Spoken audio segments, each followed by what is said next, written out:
Hey everybody, welcome back to another 1986 Porsche 944 video. Well, this week I'm going to take care of the sloppy shifter and the torn shift boot. Stay tuned.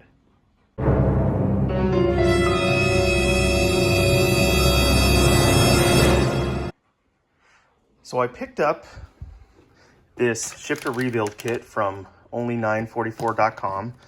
I got this, and I got this leather inner boot. I assume mine's probably going to be torn. I also picked this up from this. I actually ordered this on eBay from a vendor that I've dealt with in the past, and it's a leather outer boot.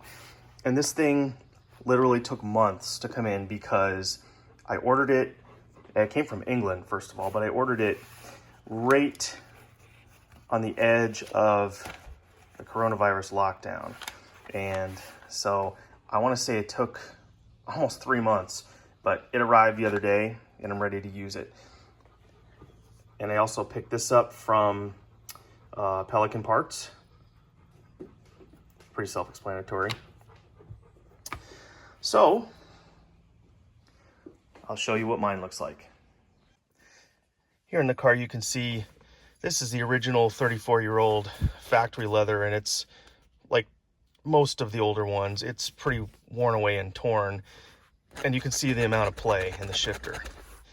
So I didn't end up getting the short shift kit just yet. That's the part that actually attaches to the transmission.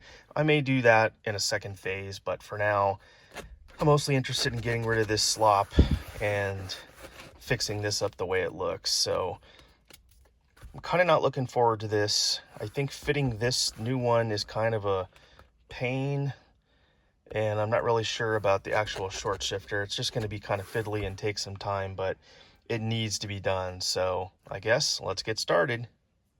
All right, to get started, this is just a pressure fit. I pulled this up. There's some clips all the way around, and mine look like they're in really good condition, as does the inner boot. I don't see any tears so far. So you got to do that, lift this up and take off this metal clip right here, which will free the whole assembly. I'll take that, put that out of the way, probably work on the shifter itself first, and then refitting, the new leather on the outside of this second. So yeah, I guess I'm surprised this is all in really good shape, but then again, so is the car, but it'll definitely give me an opportunity to clean inside here. Not going to leave that, that's for sure. All right, let's proceed. This is what the inside of this looks like. It's kind of dirty down there, but not as bad as I've seen. But when it's in gear, you can see the incredible amount of play that's created because this linkage right here wears out. And the new shifter rebuild that I got is supposed to fix that. But here's the underside of this. See, all the clips are still intact, and it kind of wraps around and is held on, I guess, around the edge with pressure maybe. I'm not really sure. I guess we'll figure that out when we go to put the new one on. But once you remove the metal clip, this thing just pulls right up and slides off. I think I have to transfer these little rubber stoppers here to the new one. So first thing I'm going to do is clean up this edge. All right, this is from the edge around here. That's all cleaned up. I'll probably get the vacuum and kind of vacuum out inside there. Old toothbrush and some cleaner and a paper towel makes things a lot better. This is for you, Tyson. All right, there's a little C-clip that's right there. It's kind of hard to see, especially if this is dirty, and it's kind of difficult to spin around and get off.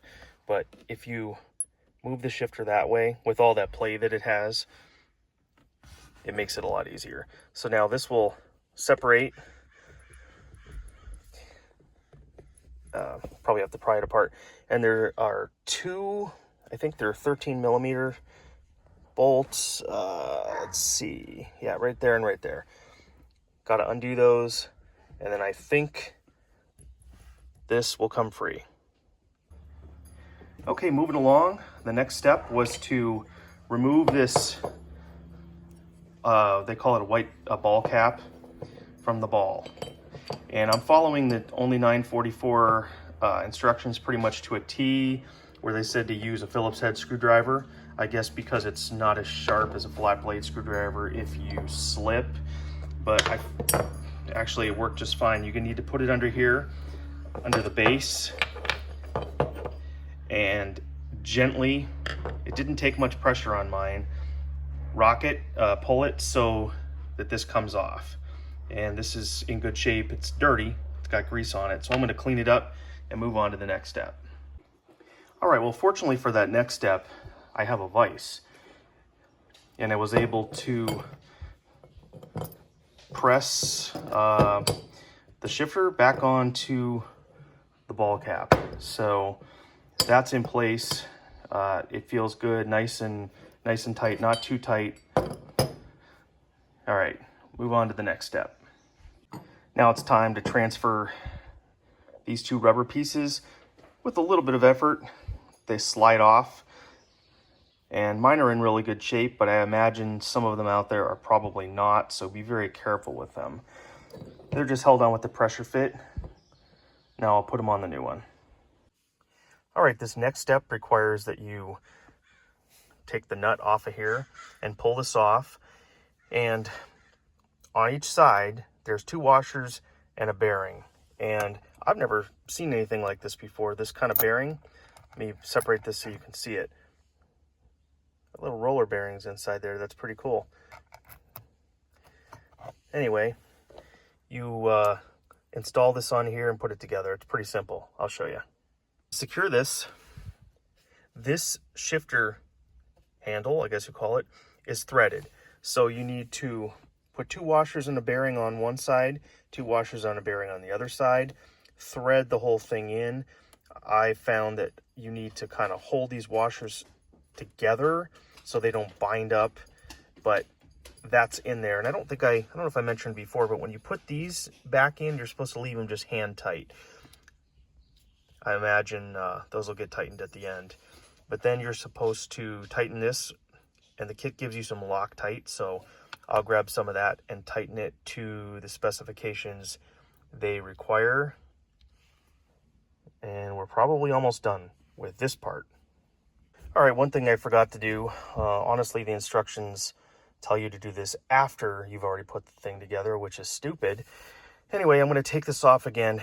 It says you need to grease these bearings right here. So it doesn't provide any grease, and the instructions should really tell you to do this before you assemble it, and not just say, oh, by the way, don't forget to do it after you've already done it. Anyway, I'm going to go ahead and slip this off and put some grease on there. All right, with this off again, probably not necessarily the right grease or lube, but this is what I have, chain and gear lube by Liquid Wrench. So I'm going to give a little squirt onto each side of these, this side, this side, this side, and this side of the actual bearing, work it in, and then put it back together. Glad I caught this now. All right, well, this part of the install is all finished.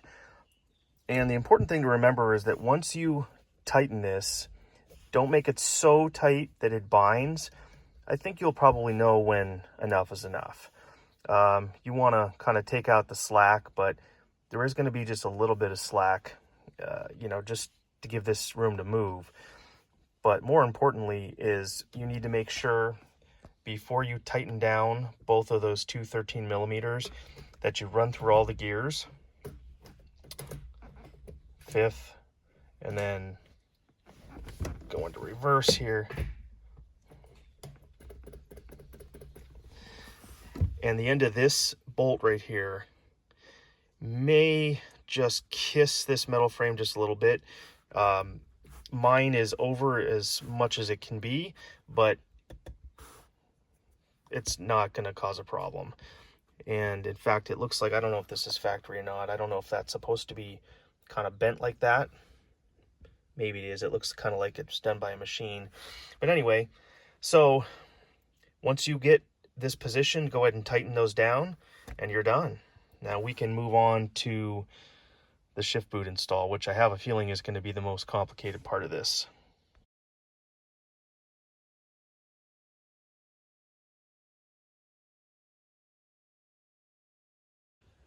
All right, moving on to the part that I've been dreading, is fitting this new leather cover on here. So I guess the first thing to do is I'm going to go ahead and pry this cap off and remove this leather and this plastic base. Shouldn't be too difficult. Famous last words. All right, progress check. I'm not gonna lie, this sucks trying to get this on here. I got the plastic base installed, no problem. Well, it was a little bit of a problem, had to kind of stretch the leather over it. But installing this is not easy. So I'm just, seems like a millimeter at a time, just kind of working this, you know, you got to get this leather up and over and where it tucks in. So I've got a ways to go. So let me finish working on this. All right, I managed to get this on here, but in doing so, I managed to tear a chunk out of it.